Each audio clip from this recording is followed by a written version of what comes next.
असाध्य रोगों के लिए नाम्स का सुलभ उपचार। जी हाँ, आपको बता दें कि दुनिया में एक एडवांस मेडिकल साइंस प्रचलित है, लेकिन अब इससे भी अधिक अच्छा साइंस आया है जो तेजी से रिजल्ट देता है, जिसका कोई प्रतिकूल असर नहीं है। ये साइंस है नाम्स अर्थात नवजीवन अग्रिम मेडिकल साइंस। नाम्स के managing director doctor Madhav Desai, doctor NG Desai MBBS MD हैं। वो 55 वर्ष से प्रैक्टिस करते हैं, जो नाम्स आरोग्य शास्त्र के जनक हैं। उनके सहयोगी डॉक्टर हिरल शाह ने नाम्स आहार शास्त्र पर अनुसंधान किया है। इन दोनों शास्त्रों के समन्वय से बोरीवली स्थित उपचार केंद्र पर सफलतापूर्वक उपचार किया जाता है। चलिए आपको सुनाते हैं कि मीडिया से बातचीत के दौरान डॉक्टरों का और क्या कुछ कहना है।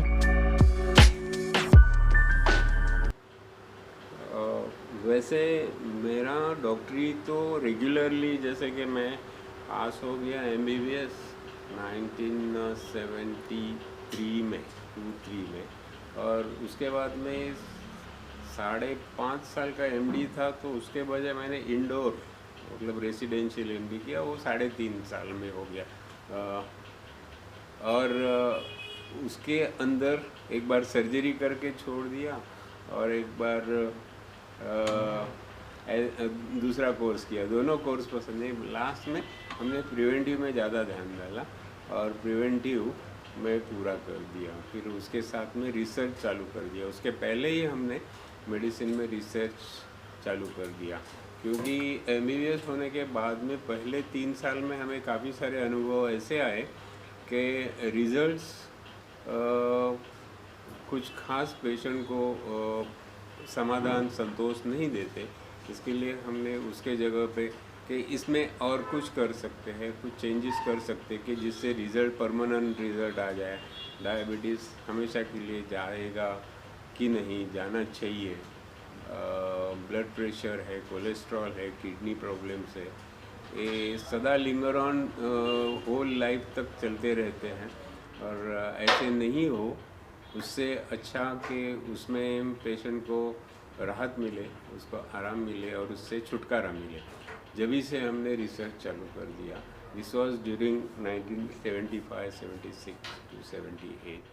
सब लोग या पेशेंट को सदा के लिए इच्छा रहती कि हमें बीमारी से राहत दो, छुटकारा दो। हम समझते हैं कि पेशेंट को बीमारी से छुटकारा देने से ज़्यादा ज़रूरी दवाई से छुटकारा देना। तो बीमारी तो ठीक है, उनको दवाई से ये लोग परेशान हो जाते हैं। हाँ, उसमें साथ साथ मतलब बीमारी तो निकल जावे और उसके साथ साथ तो दवाई लेनी न पड़े। तो बड़ा सवाल है, क्योंकि हम लोग, जैसे कि मैं देख रहा हूँ, लोगों करीब 50-60 साल से इसके साथ जी रहे हैं। दवाई के साथ में, बीमारी के साथ में और परहेजी के साथ में। ये तीनों के साथ में, परहेजी बोलो या परेशानी बोलो, ये दोनों के साथ में पेशेंटों को, पूरी दुनिया को जीना पड़ रहा है। कुछ फ़र्क नहीं पड़ा है। जब से मैंने देखा है, करीब 65-68 से मैं दुनिया देख रहा हूँ, मतलब मैच्योरिटी के बाद में, कि जब से लेकर आज तक लोगों को ना तो दवाई से छुटकारा मिला है, ना तो दवाई कम होगी, ना तो बीमारी से छुटकारा मिला है, ना तो खान पीन के परहेजी से। इसमें क्या होता है, डॉक्टर कम परहेजी बोलते, हम अपने हिसाब से घरवालों से, अनुभव से काफ़ी सारी परहेजी एक दूसरे से पूछ के करते हैं। वो कम ज़्यादा सही होती है, मगर वो ज़्यादा करते, ये सबसे छुटकारा मिल सकता है क्या? तो हमारा कहना है, जिसके बारे में हिरल जी ज़्यादा बोलेंगे आपको, कि हमारा ये कहना है कि परहेजी से भी कुछ हद तक छुटकारा, उसके साथ साथ बीमारी से छुटकारा, और दवाई तो कम ही होगी। एक आध दवाई कभी कभार लेना, रोज़ाना 10-15 गोलियाँ सुबह दोपहर शाम। एक दिन मैं एक लंबे सफ़र में था अमेरिका के, तो बीच में वो जो मेरा बाजू वाला जो पैसेंजर था, तो इतना बड़ा डब्बा लगे, वो इंग्लिश था, मगर वो हम सोचा ये लोगों को भी वही है जो हमारे यहाँ भी कहा जाता है। तो उसने लंच के समय के टाइम पे वो खोला और एक मुँह में डाला, दूसरा डाला, तीसरा डाला, मतलब 10-15 गोली। मैं देखते ही रह गया कि भाई कितनी गोलियाँ खा रहा है। यही मामला शाम को भी हो गया और सुबह में भी। 3 बार तो मेरे साथ में वो बैठा ही था, मगर ये सब कुछ ऐसे होता रहता कि उससे काफ़ी सारे पुर्जे खराब होते हैं, शरीर खराब हो जाता है, बीमारी तो और दूसरी बीमारियां आ जाती है। तो ये देख के तो बड़ा उलझ जाते हैं, बड़ा गलत लगता आपने है। कहा कि बहुत सारी दवाइयाँ खाने से और ज़्यादा दिक्कत और प्रॉब्लम बढ़ सकती है, लेकिन डॉक्टर के द्वारा ही जो आजकल दवाइयाँ दी जा रही हैं कि लोगों की लाइफ स्टाइल में दवाई बहुत ज़्यादा इंपॉर्टेंट हो गया है, मुझे ऐसा देखा जाता है। मोस्टली लोगों के बैग में आजकल दवाइयाँ भी मिलती हैं अक्सर। बराबर है, तो हर एक इसे के कैसे बैग दूर करेंगे? आपके मन में इसको लेकर क्या ख्याल है? उसके लिए तो बड़ी हमारा तो काफ़ी कुछ इसमें एडवाइस है, सलाह है, हमारा अनुभव है, तजुर्बा, और उसका काफ़ी कुछ फ़ायदा ये जो हम देखते हैं और जिसका संशोधन के बाद में जो मालूम पड़ता है, तो ये पक्का श्योर है कि हमारा शास्त्र गलत रास्ते पे जा रहा है। तो गलत शास्त्र पे मतलब रिसर्च अच्छे है, मगर वो सब केमिकल रिसर्च है, पूरे के पूरे केमिकल रिसर्च है, जो और ज़्यादा वो नज़दीक में कुछ समय में काफ़ी सारा असर देते, उसके बाद में बहुत सारा नुकसान कर देते हैं। तो मतलब क्या है, मैंने करीबन 10-12 साल पहले टाइम्स ऑफ इंडिया में एक दो लाइनें पढ़ी थी कि यही उसमें लिखा गया था कि इतने साल हो गए, 40 साल हो गए या 50 साल हो गए, कैंसर की बीमारी जो का त्यों है परसेंटेज बढ़ा है, किडनी की बीमारियां बढ़ी है, डायबिटीज़ अभी 50% तक देश में हो गया, पहले जो कि 5-10% था। तो मतलब क्या इन्होंने ये सब लिखा और लास्ट में लिखा था, does it mean we have to look back whether we are on right track in medicine. मतलब कोई तो ज्ञानी था जिसने इसका सही स्टडी किया, the person who had written it had particularly pinpointed the problem कि भाई ये ऐसे हुआ है, होता है, मतलब कहीं तो हम गलत जा रहे हैं क्या। अगर इसमें कोई पेशेंट की तादाद कम नहीं होती, दवाई कम नहीं होती, तो 2 साल पहले हमने सुना कि एक बड़े नामचीन हॉस्पिटल बॉम्बे के, उसमें 100 करोड़ की एक मशीन, ऐसे मशीनें लाई गई। तो मैं दिल में कहता रहा कि भाई ये मशीन से कितने कैंसर पेशेंट कम होने वाले हैं, तो ये मशीन की कोई कीमत है। लोग कुछ भी करके पेमेंट दे देते, पैसा देते। नवजीवन कैंसर से कैसे लड़ता है? अगर पेशेंट आते हैं कैंसर, तो उनसे लड़ने के लिए क्या कुछ डिफरेंट है, क्या कुछ है जिससे जीवन, अगर नवजीवन की बात करें तो डिफरेंट कुछ मेडिसिन या फिर ट्रीटमेंट उसके लिए कर रहा है? हमने खाली इसका रूप रंग बदला है, दवाई है। हमारे रूप रंग में क्या क्या आता है कि इसमें दवा में केमिकल की मात्रा 0 कर दी, करीब करीब 0, maybe 0.5%, sometimes in some of the medicine, not all. एक आध दो दवा में 0.5%, 1% मिलेगी आपको, उसके अलावा मिलेगी नहीं। दैट इज़ मेजर अचीवमेंट कि जिससे किडनी विडनी पे बुरा असर नहीं होगा, वो एक मामला हो गया। उसके साथ साथ केमिकल तो बंद कर दिया, इसकी दवाई की क्वांटिटी कम होती है, तो हम करीब करीब हर महीने में फ्रेश दवाई बना के पेशेंट को देते हैं, विच इज़ क्वाइट प्रैक्टिकल। ऐसे ज़रूरी नहीं कि 2 साल की, अभी आपने क्रोसिन बाज़ार से लाई तो एक पैकेट लाया और उसका एक्सपायरी 2-2.5 साल है। वो 2.5 साल एक्सपायरी, या तो उसको टिकाने के लिए उसमें इतनी सारी केमिकल डाली जाती है कि वो शरीर के लिए काफ़ी सारी नुकसानदायक रहती है, वो कम कर दी हमने, उसकी मात्रा कम कर दी है। जैसे कि 1 या 2 गोली दिन में 3 या 4 बार, उसके जगह पे हमारी एक मात्रा हफ्ते में 2 बार, हफ्ते में 3 बार, शुरुआत में डेली, बाद में हफ्ते में 2 बार, बाद में 1 बार, उसके बाद में वो मात्रा 3 महीने में 1 बार, 6 महीने में 1 बार और साल में 1 बार। अगर ऐसी दवाई हो तो अंदर कोई केमिकल जमा नहीं रहता। नवजीवन जो है मेरे लिए ब्लेसिंग है, डॉक्टर साहब का तो ब्लेसिंग है ही है। मैंने मेरे जीवन में शुरुआत रिसर्च से ही की। मैं पहले फाइजर में थी, रिसर्च और इसमें और रिसर्च पर्सन या तो क्लिनिकल रिसर्च की वजह से क्या हुआ कि एक सिंपल सा एग्जांपल देती हूँ आपको। कुछ सालों पहले इसी कंपनी के अंदर मेरे हाथ में एक पेपर आया था, वर्ल्ड हेल्थ ऑर्गेनाइजेशन का था। उसमें सिंपल सा हिंदी में मैं बताती हूँ, उसकी एक लाइन में आपको पता चलेगा। उसमें दिया था कि अगर किसी व्यक्ति को अपने जीवन में 100 प्रकार के अलग अलग रोग होते हैं तो उसमें से एक रोग ऐसा रहता है जो बाहर से अंदर आता है। बस उतना सा एक स्टेटमेंट था। उसका मतलब ये होता है कि बाकी के 99 जो रोग है वो हमारे शरीर के अंदर ही पैदा होते हैं, खाली एक रोग जो है वो शरीर में बाहर के वातावरण में से अंदर आता है। अभी आप लिस्ट मारेंगे, पूरा का पूरा लिस्ट करेंगे तो पता चलेगा। हार्ट डिसीज़ अपने शरीर में पैदा होते हैं, ब्लड प्रेशर शरीर में पैदा होता है, डायबिटीज़ शरीर में पैदा होता है, पाइल्स शरीर में पैदा होता है, कैंसर शरीर में पैदा होता है। तो आप गिनती करेंगे कि जो आर्थराइटिस शरीर के अंदर पैदा होता है, बराबर, कहीं बाहर से नहीं आता, शरीर के अंदर ही जनरेट होता है। तो खाली कुछ इन्फेक्शन वाले बैक्टीरिया, वायरल, ऐसे कुछ तो है जो कि सेल्फ लिमिटिंग बोलते हैं, जिसको कि एंटीबायोटिक या तो फिर एंटीवायरल या इससे या तो सेल्फ लिमिटिंग भी रहते हैं। कुछ इसी प्रकार के जो रोग रहते जो शरीर में वातावरण में से शरीर के अंदर आते हैं, वो भी जब आपकी इम्यूनिटी कम हो। तो ज़्यादा करके शरीर के अंदर ही पैदा होने वाले जो रोग रहते हैं तो उसके कारण क्या है, उसके ऊपर सोचना मेरा शुरू हो गया कुछ 20-25 साल पहले। उसके बाद में एक 17-18 साल से मैं नवजीवन में हूँ, डॉक्टर साहब के साथ में। तो यहाँ पर वो मेरे जो सारे क्वेश्चन थे कि क्यों हो रहा है, रोग क्यों होते हैं, हार्ट डिसीज़ क्यों होता है, बीपी क्यों होता है, वो प्रकार के जो मेरे सवाल थे वो बहुत आसानी से और बहुत अच्छी तरह से मुझे समझ में आना शुरू हो गया।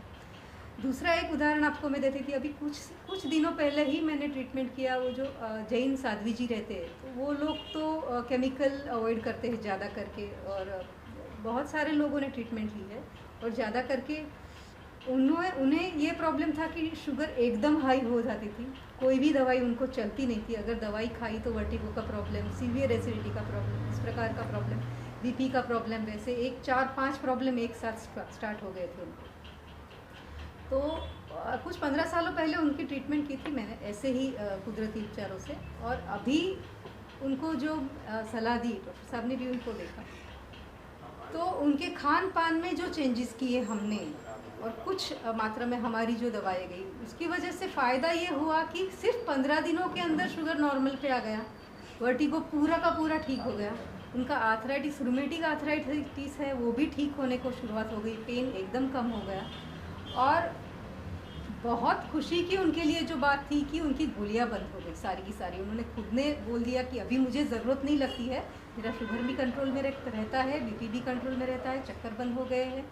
इस प्रकार का रिज़ल्ट हम लोग इनफैक्ट सब पेशेंट में हमें देखा जाता है। उसमें हार्ट है, किडनी है, ब्रेन है, कैंसर के पेशेंट है। डॉक्टर साहब ने पहले ही बोला था कि हमारे पास जो कुदरत ने हमें दिया है, जो आशीर्वाद दिया है, तो ये जो दवाई है और ये जो शास्त्र है, तो हम हाई एंड डिसीज़ में रिसर्च करते हैं। यानी कैंसर लास्ट स्टेज के, आप देखेंगे यहाँ पर लास्ट स्टेज के ड्रॉप आउट केसेस, दूसरी हॉस्पिटलों ने जब ना बोल दिया रहता है कि अभी आपका कुछ नहीं हो सकता, वो प्रकार के मेटास्टेटिक एकदम एडवांस स्टेज के पेशेंट यहाँ पर आते हैं, और उसमें भी हमें अंदाजन 60% तक सक्सेस मिलता है, 60 to 80% तक वो स्टेज में भी सक्सेस मिलता है। हार्ट के केसेस देखेंगे तो हर एक प्रकार के हार्ट के केसेस रहते हैं, उसमें पंपिंग कम हो, या तो फिर बाईपास फेल हुआ हो, या तो स्टेंट जो है उसके बाद का ऑपरेटिव पोस्ट ऑपरेटिव प्रॉब्लम रहता है, तो उसमें भी काफ़ी सक्सेस मिलता है। अप टू बोलेंगे 90-95% तक उसमें सक्सेस मिलता है। किडनी के ऊपर भी डॉक्टर साहब और डिटेल में आपको बताएंगे, रिवर्सल होता है। ऐसे लास्ट स्टेज के जो भी आपके पास केस यहाँ पर आए हैं नवजीवन में, तो ऐसे कितने केस हैं जिसको आप सॉल्व करने में ये नवजीवन है जो सफल रहा? उसके बीच में मैं कुछ थोड़ा कहना चाहूँगा कि आपके सवाल के कारण मुझे और एक सूझा कि आपने हमें पूछा कि आपकी सिस्टम अलग कैसे है, वो तो मैंने बता दिया। सिस्टम अलग तो कोई भी कर सकता है, कुछ भी कर सकता है। मैंने सोचा कि चलो गोली नहीं देना है, तो हमें खाली मुंह से हवा लेने को देना है, ऐसे कुछ भी कोई भी निकाल सकता है, मगर उसका असर कितना है। तो हमने जो दवाई चेंज करके दी है, या तो बिना केमिकल की दवाई दी है, या तो इंडियन ट्रेडिशनल पुरानी किस्म की दवाई उसको एकदम हाईली एक्टिव और बहुत बेहतरीन असर देने वाली, उसका जो चेंजेस उसमें फॉर्म में चेंजेस कर दिया, उससे क्या मिला हमें, तो हमने तो देखा है कई बार 10 मिनट में पेशेंट में चेंजेस, ऐसे पूरा फ्रैक्चर डायलेटिव और गया और टोटली 1 घंटे के अंदर वो नॉर्मल हो गया। ये देख के तो हमें इतना आश्चर्य हुआ कि ऐसे तो हो सकता है क्या। तो उसके बाद में 1 नहीं 2 नहीं, हमने करीब सैकड़ों में तो वैसे देखे, हज़ारों में भी आप कह सकते। आपका सवाल का जवाब इसमें आ गया। हमने करीब गए 20 साल में 35,000 से ज़्यादा पेशेंट को राहत दी है, और उसमें टोटल लास्ट स्टेज पेशेंट है पूरे के पूरे 90% लास्ट स्टेज, 10-15% अर्ली स्टेज वाले, और करीब सबके सब असाध्य रोग वाले, इम्पॉसिबल। इसका क्या फ़ायदा है और फ़ायदा क्यों नहीं उठाते, और अगर इतनी अच्छी दवाई है तो वो इतनी पॉपुलर क्यों नहीं है, ये सवाल आपका मैं समझ के उसका जवाब दे रहा हूँ। कि इसमें क्या है कि फिर बाद में कानून आते हैं, फिर बाद में जो कि आज मैं आपके सामने बोल रहा हूँ, ये भी कानून से तोल माप के बोल रहा हूँ। मुझे पूरी सच्चाई भी बोलने के लिए परमिशन नहीं है कानून की। कायदे का डर है कि मैं क्लेम नहीं कर सकता कि इससे क्योर होता है, मैं ये क्लेम नहीं कर सकता कि हम इसके ऊपर ऐसे दवाई क्यूरिंग के लिए देते हैं। तो वो कहना, उसके कारण कोई, उसके पीछे कुछ कारण अच्छे भी है कि भाई उसमें क्या होता है कि फिर हमारी ओर से अच्छा कारण ये है कि हम बंधे जाते। पेशेंट फिर पूछेगा कि आपने बोला था कि हम आपको 100% ठीक करूंगा, और उसमें से 1 या 2% लोग ठीक नहीं हुए, तो ये गारंटी देना ही नहीं चाहिए, ये कानूनन है और ये देना नहीं चाहिए ये भी। मगर अगर वहाँ पर थोड़ा कानून मोड़ के अगर कुछ अलग होता कि आपको ऐसे कोई बंधन नहीं है, मगर आप बोल सकते हैं कि कुछ हद तक आप ये बोल सकते, वैसे नहीं है, या तो बोलो या तो मत बोलो, नहीं बोलना ही आपका कानून है बोलने। और भी बहुत सारे ऐसे सख्त सज़ा होने जैसे कानून है, उसके लिए हम उसको उच्चारते ही नहीं है। मगर मेरा कहना ये है, मैं तो आज चिल्ला के कहूँगा, कहते आ रहा हूँ कि गए करीब 15 साल से, उसमें से 10 साल बड़े सख्ती से हम सरकार के पीछे बढ़े, दिल्ली के पीछे बढ़े, ICMR के पीछे पड़े, हमारे रास्ते में नहीं आते उनके पीछे भी पड़े कि भाई ये शास्त्र आप सबके लिए उपलब्ध करो। नहीं हो रहा है। अगर हो जाता तो मैं समझता हूँ कि आधा हिंदुस्तान गए 10 साल में हेल्दी हो जाता। मैंने तो कई बार कहा है कि अपने देश की मिलिट्री, डिफेंस है, अपने स्पोर्ट्समैन है, सबके लिए काम की चीज़ है।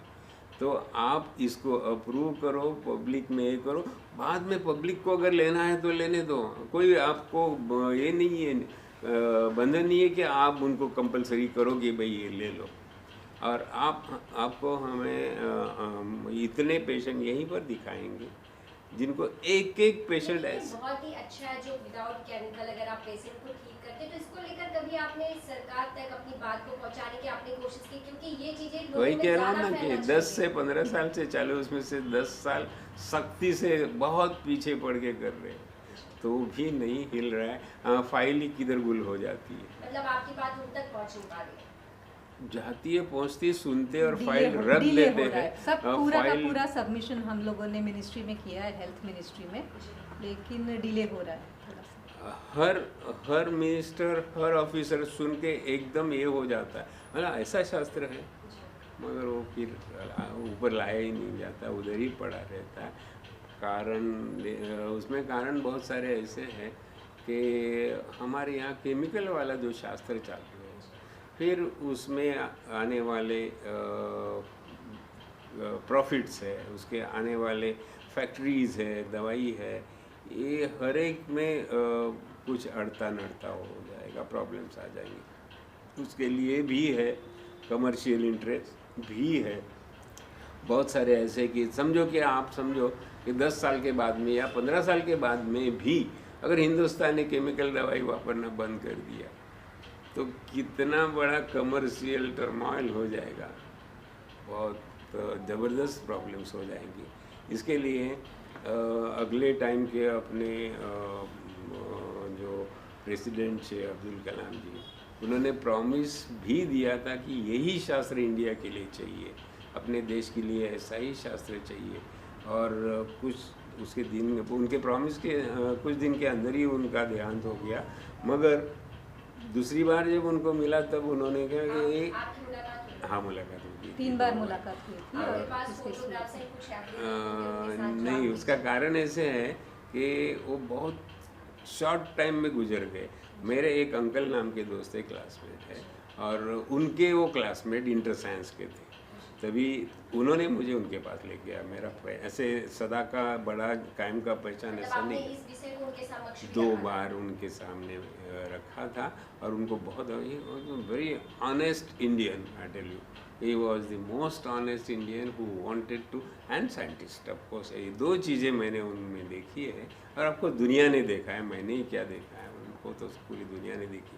तो ये बात जो है कि उन्होंने किया था, ऐसे एक ही नहीं 4-5 जन मैं आपको बता दूंगा कि उसमें एक डॉक्टर पोद्दार, अपने महाराष्ट्र के एजुकेशन डायरेक्टर मेडिकल, उन्होंने तो मुझे लिख के दिया है, उसका उनका फ़ोटो हम दे सकते, 2-4 जजिस हैं, उनका भी दे सकते। इन्होंने पोद्दार साहब ने तो बताया तू कहीं भी लिख डाल मेरे बारे में, मैंने ये दवाई लिया है, मेरा ब्लॉकेज क्लियर हो गया। ऐसे ऐसे बहुत सारे आपको हम ये दे सकते हैं।